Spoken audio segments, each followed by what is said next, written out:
Trotoar jebol membahayakan pengguna jalan di Banjarpande, Desa Bian Semal, Badung pada Rabu 6 September 2023. Bahkan seorang wanita menjadi korbannya. Diketahui korban merupakan wanita bernama Nilosanti, 45 tahun.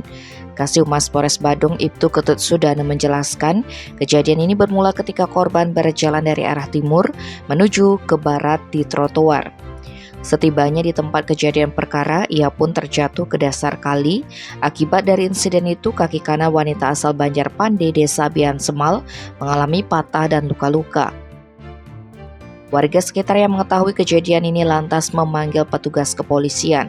Selanjutnya, Polsek Bian Semal dan BPBD Kabupaten Badung datang ke lokasi untuk mengevakuasi Losanti. Wanita itu dibawa ke Puskesmas 1 Bian Semal agar mendapat perawatan. Pihaknya menyampaikan apabila jalan jebol tersebut tidak diperbaiki segera, kemungkinan akan menambah korban lainnya. Selain itu, bisa memperlebar lubang akibat semakin terkikisnya badan jalan. Tim Bali Express melaporkan.